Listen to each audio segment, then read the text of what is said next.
Go.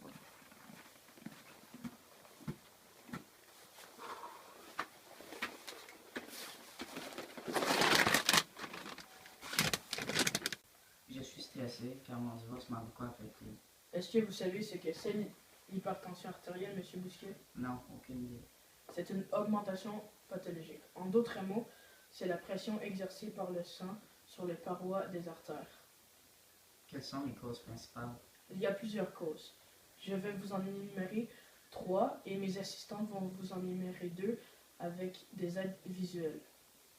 Je vais commencer par vous expliquer la cause du stress. Le stress produit des sécrétions hormonales qui pourraient avoir un effet nuisible sur votre cœur, qui aurait des lésions existantes sur ces artères. Une autre cause est le tabac. Mon dossier démontre que vous fumez. En effet. Eh bien, la cause du tabac est que le tabac fait varier la pression artérielle. Il entraîne un rétrécissement des artères. De plus, vous ne faites pas d'activité physique. La perte de poids sur la tension artérielle montre qu'elle est efficace pour prévenir l'hypertension artérielle, même si la perte de poids n'est que modérée. C'est pour cela, M. Bousquet, que vous devriez faire au moins 30 minutes d'activité physique par jour. Et c'est bon pour la prévenir, votre hypertension artérielle. Je n'ai pas beaucoup de temps pour m'entraîner puisque mes enfants et mon travail prennent tout mon temps. D'accord. Maintenant, je vous laisserai maintenant avec mes 2 assistantes qui vous donneront des conseils et vous démontreront des aides visuelles pour vos plaques de cholestérol et votre concentration de sel dans votre sang. Jonathan, je vais vous parler de votre excès de sel.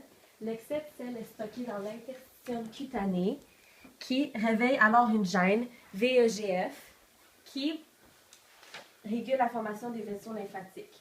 Les vaisseaux lymphatiques sont affectés par la gêne, qui eux sont impliqués dans la défense immunitaire, le système sanguin et le système hormonal. Donc, dans le système lymphatique, la gêne est accumulée dans l'interstitium où le déséquilibre des échanges osmotiques a lieu. En plus, j'entends, vous faites de l'excès du cholestérol.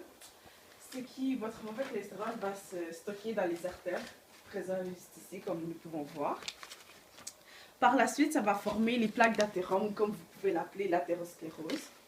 Et par la suite, puisque vous êtes une personne hyper tendue, vos artères ils vont s'épaissir, ils vont se durcir. Et c'est là que les plaques de graisse ils vont se stocker à côté des artères. Et comme vous pouvez voir, ça c'est une artère saine et ça c'est une artère avec de l'athérosclérose.